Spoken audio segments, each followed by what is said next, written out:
Everybody, Cindy A. Lewis here. Welcome to my channel. I have for you tonight a wonderful, fun 8-page junk journal. I'm going to call it a junk journal, but I'm not going to make it vintage. You can put whatever you want into it, but I'm going to show you what I'm going to use, and it's going to be for Easter, and I may make more than one, but not tonight. Just gonna give you how to put it together. You can do something for your family as a memory book, or you can give it away. You can put it in an Easter basket. It's so easy and so fun, and there are so many different ways that you can do it. So you don't have to be limited. Use your stash. You craft your stash. Use what you have or what you can pick up, at a yard sale or a thrift store or whatever. That's the fun of putting together something like this. So I'm going to jump into that, but first I want to welcome you if you're new to my channel. I appreciate you stopping by. I invite you to, if you are coming back to my channel as my YouTube family, hugs to you. Glad to see you. So much fun on live last night. If you missed it, I invite you to join it. Sit down with a cup of coffee or a little drink and watch. We had a good time last night on Crafts and Games. Anyway, let's jump into this 8-page journal, and I'm going to show you how I make it. All right, what I like to do with my journals, and this is going to be an 8-page journal, so it's really not that big, but it's going to be for Easter, so you can utilize all the papers that you have that you want. These are 8x8 sheets, so that's what I'm going to use. I have some stickers from Dollar Tree, really fun stickers. I have those. I have some cute alphabet stickers that I had picked up, I think, one time on clearance. And then I also have some ribbon, I have this old little Home for Bunny book that I picked up at resale shop or a yard sale, which I think is adorable. And I'm going to repurpose it to be in my journal. And then whatever else I want to throw in, got these little chicks from Dollar. So we're going to use 8 pages. I really love this one. And this is going to be one. And then I have these different designs, which I just want to incorporate. These all came together. These are actually from Crafter's Companion that it came in a kit, I believe. All right, so now you have to put your papers in order. These are 8x8, so when we fold them in half, they're going to be 4 inches by 8 tall. So you just have to decide what order you want to put them in. I usually try to put the different designs interchanged with the more muted designs, or however you want to do that. That's up to you. Just pick the papers that you want. All right, so I've got mine in order.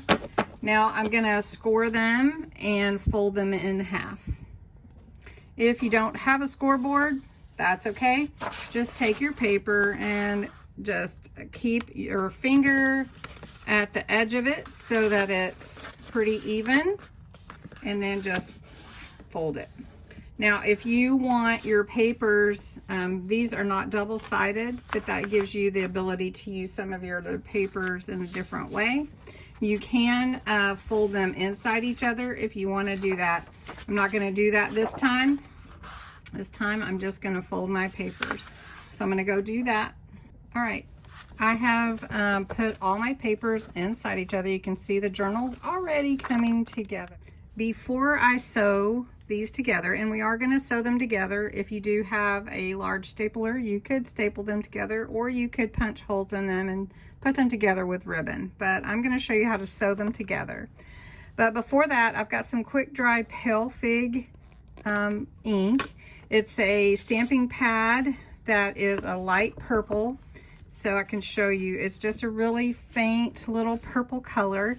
And I am gonna put that on all the edges of my paper just to give it sort of a little color, but not a deep dark color.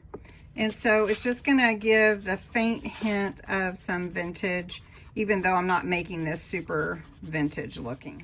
Okay, the next thing that I'm gonna do is I'm gonna punch holes in my journal pages so that I can sew them together to create my journal.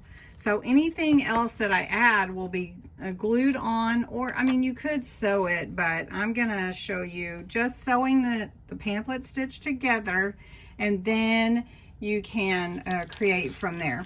So one thing that I like to do before I punch any holes or sew anything, I go ahead and paper clip my journal pages in place.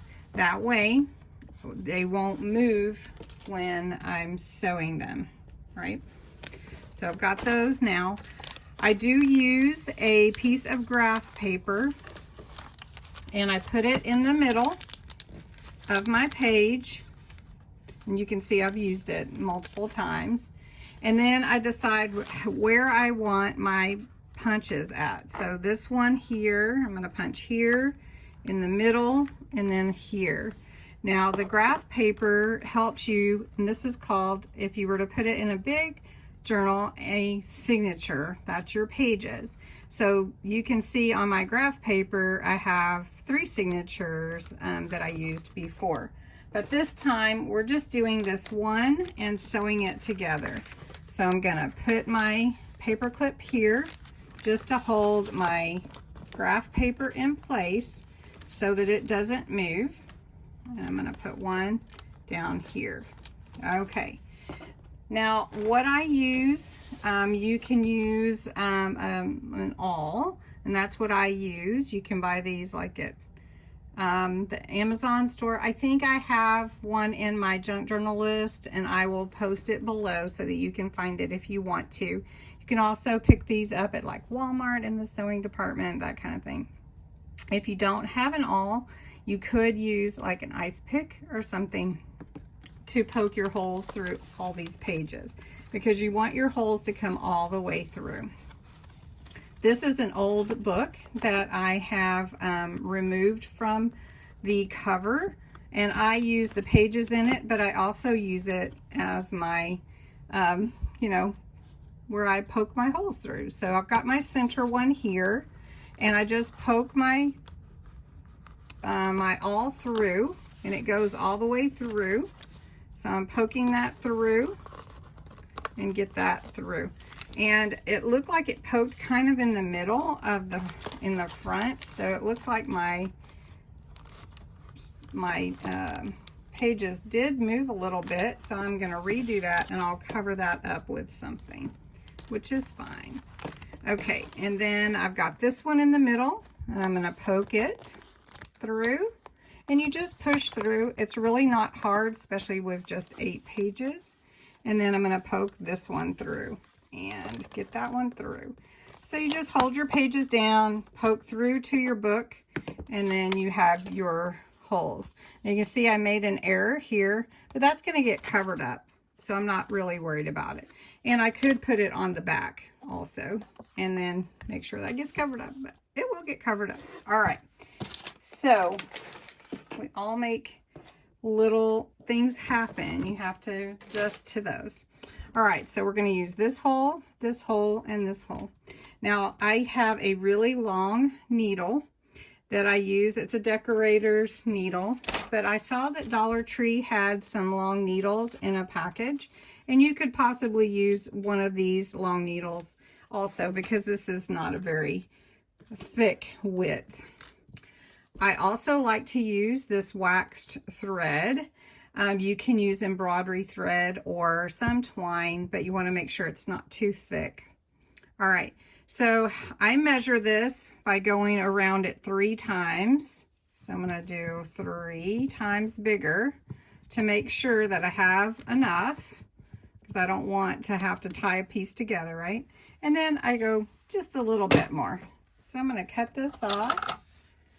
And with junk journals and sewing together, you want to make sure that you have like a little tail. So one thing about these big needles, they do have big eyes, right? So I'm going to put that through there and then pull it through. And I don't want it doubled, I just want it singled To sew your journal pages together, you're just going to go down through the middle, all the way through, and pull your needle through till you have a little tail. And I'm going to take my tail and hold it with a little bit of washi tape just temporarily. Okay. Then I'm going to take my needle and I'm going to come up through the top hole like this. Then I'm going to come all the way down to the bottom hole and go in like that. We're creating a pamphlet stitch. Now I'm going to take my needle and go through the back and come back in again. Now I want to be on the other side of where my tail is of this thread. So here we go. Now I'm going to cut this. I'm going to take this off, this washi tape off, because it's done its job now. And I'm going to tie my threads around this center thread, and I'm going to knot it.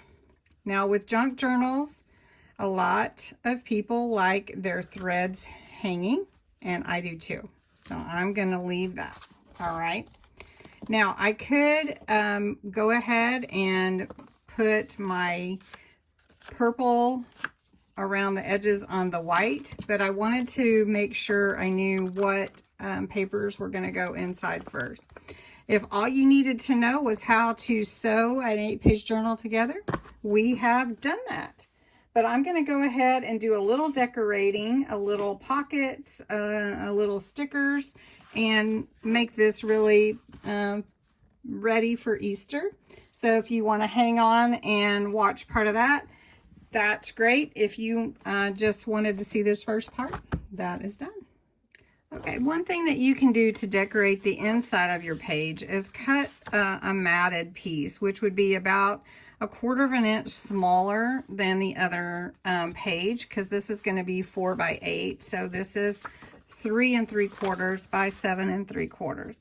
So I'm just going to take a little bit of glue. You can use tacky glue. I've got some of this Collal glue I really like, and it dries really strong, and it doesn't go and soak into the paper as a water-based glue does, but it still gives you the ability to move around your page if you need to. And I really like the alcohol-based glue, but you can use tacky glue, Tombow Mono Aqua Glue. I like that also. Whatever works for you. So you can see it'll start coming together as you mat your pages in your journal. Now, you might think about the outside. What do you want on it? I have these fun stickers from Dollar Tree. Just let's go over these real quick. I have alphabet stickers, which are really cute. I have these cute little egg stickers that we can put in. Some spring, some flowers. These were window clings that I picked up on clearance at Dollar Tree one time. So I have those. Those are really cute too. And then I think I might put that Happy Easter. And then these flowers. So I picked a bunch of different things. So I think I will take that Happy Easter kite and glue that down onto my front of my journal, because that is just perfect. And maybe some eggs. Now these are window clings, so they have a little bit of adhesive feel to them, but they're going to need some stronger glue to last a long time. So I'm just going to take some tacky glue and add to that backing, even though there is already some adhesive on it. So I'm going to put that right here. There we go. And that is really cute. Really, really cute.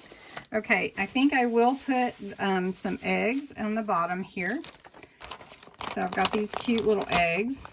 Did anybody find these window clings this year? I think I had those from before. Okay, so I'm gonna put these down here in the right corner. That looks really cute. Really, really cute. Okay, now another thing that you can do too, if you want to, is if you have some washi tape, you can glue that. I have some cute ribbon, And ribbon is really fun to decorate your pages with. So I like this one right here. So I can take it. And another thing with junk journals is having your ribbon kind of hang off. It's sort of like a decorative part of it. And so I'm just going to take that. I'm going to put that here, a strip of glue. And no, I don't use hot glue on my journal. Not unless I'm wanting to glue something heavy duty that I'm not sure my wet glue would hold in place. So that's one thing too you can do. These are so cute. And I'm just going to work on this. I think I will just put some fun, different decorative pieces in here, add some pockets, and then we'll just show how it turns out at the end and see how it all looks with some tags and everything. So just going to work on it.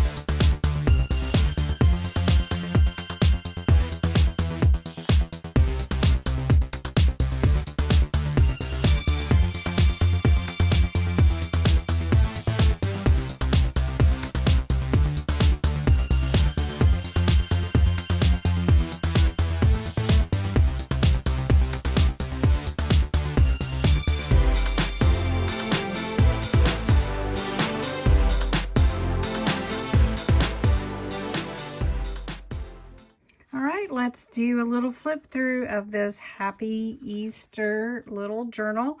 This is I call it a junk journal because you can put whatever in it. I used papers that I had, and I used decorations that I had, and ribbons, and I used, you know, stickers and that kind of thing from the Dollar Tree. I encourage you to use what you have. I also used an old book that I picked up for like $1, and I added pictures in here. So let's flip through. So this is an 8-page journal. I have a bunch of little tuck spots, ribbon, little pockets. There's places to write and put pictures and homemade tags. Little ribbon accents throughout. This is from the book. Just cut it in half and put half on each page. Have room to put pictures in here. It's just like if you were going to give it to someone, you'd want them to add their own little sentiments or any kind of things that they want. So this is from the book, and then I made a tuck spot here with a little tag in between the 2 pages. Then Easter, there's the middle of the journal. Some more pictures, some more ribbon. This little bunny hops on over into this page. This little truck merges on over into this page too. And it just made a little pocket automatically. Then just places to write and add pictures. Little pocket here, little froggy sticking his eyes over the pocket. And then Easter, another page here, and the bunny is home, and that's the end of the journal. And just like that, have a nice Easter journal for memories this Easter. These are pretty simple to make. I use the pamphlet stitch here to sew it and put it together, but everything else was glued. I hope you enjoyed watching this journal creation. I am going to look into selling some of these, so if you ever are interested in that, let me know. And I hope that you'll try this out. I hope I've inspired you to create. So anyway, thanks so much for watching, and I appreciate your sharing, commenting, and thumbs up on this. Have a great Easter and have a great week.